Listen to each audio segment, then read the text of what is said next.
Materi yang terakhir mengenai etika dan komunikasi dalam konteks psikososial yang dijelaskan oleh Ibu Indria Laksmi Gamayanti.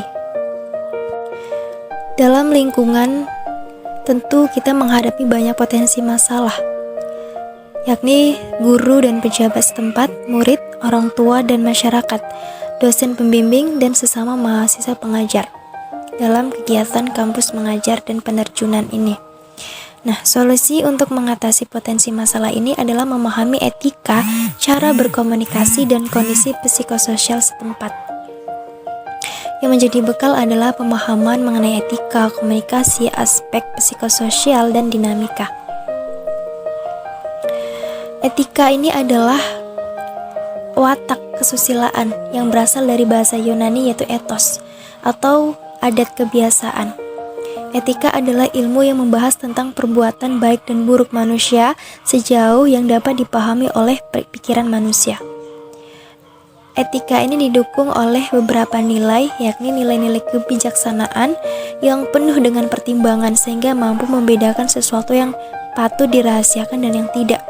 Nilai-nilai kepentingan umum, kejujuran, keterbukaan, dan kebaikan, nilai kesejahteraan dan kesopanan, serta saling menghargai.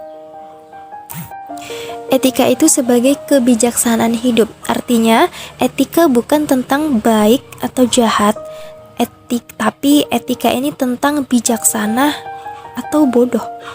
Etika bukan hanya tentang aksi atau kehendak, dan kedudukan utama dari moral adalah kebijaksanaan. Seseorang dikatakan bermoral, beretika apabila ketika menghadapi suatu permasalahan mampu menyikapinya dan mengambil keputusan dengan kebijaksanaan. Sehingga etika kebijaksanaan itu adalah sebuah kewajiban untuk menyesuaikan diri dengan lingkungan dan memenuhi kewajiban yang ditentukan. Berbicara tentang etika, maka tidak terlepas dari rasa. Rasa ini bisa kita artikan sebagai intuisi, feeling, emosi, mood, dan situasi. Sebagai pedoman untuk mengendalikan rasa-rasa atau kemauan dengan kehendak yang tidak sama, yang memengaruhi kematangan pribadi dan kemampuan regulasi diri. Regulasi diri ini merupakan kemampuan mengontrol pikiran, perasaan, dan perilaku, bersikap fleksibel, mengamati, dan beradaptasi. Seseorang dikatakan regulasi dirinya baik apabila ia tidak mudah berpersepsi negatif, menerima keadaan apa adanya, tidak memaksakan kehendak, memahami diri sendiri, mau mendengarkan dan mau berproses. Selanjutnya, komunikasi. Komunikasi ini adalah proses pengiriman pesan dari seseorang ke orang lain dengan tujuan mengungkapkan keinginan, mengekspresikan perasaan, dan bertukar informasi. Dalam pembelajaran atau dalam proses pendidikan tentu tidak jauh dari komunikasi dengan anak. Kita harus mengetahui bagaimana cara komunikasi dengan anak, karena anak ini adalah individu yang unik, memiliki rasa ingin tahu yang tinggi, selalu ingin mencoba hal-hal yang baru.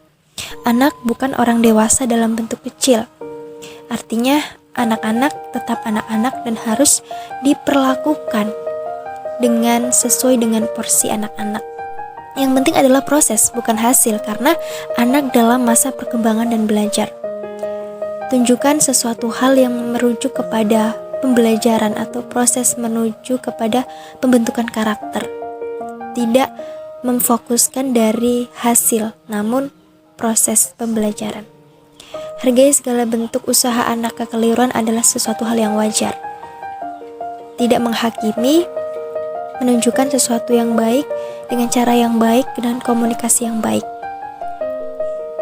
Perkembangan anak bisa diketahui dari aspek kognitif, kemampuan berpikirnya, emosi terkait mengenai perasaannya, aspek karakter, tabiat, sifat dari anak tersebut, kemudian aspek motorik, gerak tubuhnya, bagaimana berkolaborasi dengan tubuhnya dan komunikasinya, sosial berkaitan dengan kehidupan sosialnya, hubungan dengan kondisi sosial budaya, aspek bahasa berkaitan dengan kemampuan berbicaranya.